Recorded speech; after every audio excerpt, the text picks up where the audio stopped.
The moment Dennis Keller called for an emergency all-hands at 3:47 on a Thursday afternoon, I knew my number was up. Nobody schedules a company-wide meeting that late unless they want maximum witnesses for minimum cleanup time. I slid my phone into my blazer pocket, checked that the recording app was ready, and walked into the main conference room like I was heading to my own execution. The setup was theatrical. Dennis stood at the front flanked by Patricia Voss from HR and two suits I didn't recognize, corporate lawyers probably, with their identical navy jackets and rehearsed neutral expressions. The room was packed. Sales directors, account managers, even the junior associates who usually hid in their cubicles during company drama. Everyone was there except the person who mattered most, me, until now. I took my usual seat in the third row, right side, where I'd sat through dozens of quarterly reviews and budget meetings. The irony wasn't lost on me that they'd chosen this room, the same one where I'd presented the client retention strategy that saved their biggest account last year. I folded my hands on the table and waited. Dennis cleared his throat, that fake authority cough he'd perfected during his 18 months as regional director. "Thank you all for staying late on short notice," he began, his voice carrying that practiced corporate sympathy that always preceded bad news. "As you know, we've been conducting a comprehensive review of our operational efficiency following the recent restructuring." A few heads nodded. Most people just stared, waiting for the shoe to drop. I kept my expression neutral, but my hand drifted to my phone. Not yet. Timing was everything. "After careful consideration," Dennis continued, "we've made the difficult decision to eliminate certain positions that no longer align with our strategic objectives. Effective immediately, Nikki Rodriguez's role as Senior Client Relations Manager is being terminated." The silence that followed was deafening.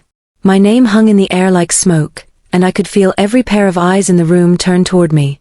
Some looked shocked, others uncomfortable. A few couldn't look at me at all. I didn't flinch. Instead, I slowly reached into my blazer pocket and pulled out my phone. The movement was deliberate, unhurried. I placed it on the table in front of me, screen up, and tapped the record button. "I'm sorry, what was that?" I said, my voice steady and clear. "Could you repeat that for the record?" Dennis blinked, his practiced composure cracking slightly. What are you doing?" "I'm recording this meeting," I replied, loud enough for everyone to hear. "Please continue with your announcement." The room went dead silent. Patricia shifted uncomfortably in her seat. The lawyers exchanged glances. Someone in the back row coughed. But nobody moved, nobody spoke, nobody breathed. Dennis's face flushed red. "You can't record this meeting without consent." I smiled, not kindly. "Actually, Dennis, I can. California is a two-party consent state, but I'm giving you notice right now. Everyone in this room is now aware they're being recorded. You can either continue with your termination announcement, or we can discuss why you're suddenly concerned about legal compliance." One of the lawyers leaned forward and whispered something to Dennis. I couldn't hear what he said, but I saw Dennis's jaw tighten. Patricia looked like she wanted to disappear into her chair. "Fine," Dennis said, his voice strained. "As I was saying, your position is being eliminated effective immediately. You'll receive severance information from HR." "And the reason for this termination?" I asked, my phone still recording. The pause stretched long enough that I could hear the air conditioning humming overhead. Dennis glanced at the lawyers, then at Patricia, then back at me. "Restructuring," he said finally. "Restructuring," I repeated, letting the word hang in the air. "The same restructuring that happened 6 months ago, when you eliminated 3 other positions. The one that supposedly made the company more efficient." Dennis's face grew redder. "That's correct." "Interesting." I reached into my bag and pulled out a manila folder. "Because I have here a copy of the email you sent to Patricia yesterday, outlining your plan to terminate me specifically. The same email that mentions my quote-unquote attitude problem and my resistance to new management protocols." The room temperature seemed to drop 10 degrees. Patricia's face went pale. The lawyers were furiously scribbling notes. Even the junior associates in the back were leaning forward now, sensing blood in the water. "I don't know what you're talking about," Dennis said, but his voice cracked slightly. "You don't." I opened the folder and pulled out a printed email. "This is from your corporate account, sent yesterday at 4:23 p.m.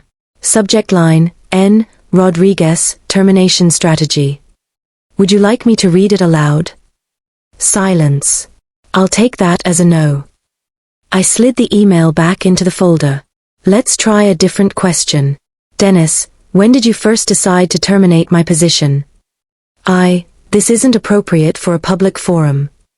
Everything about this is inappropriate for a public forum, I said, my voice getting stronger.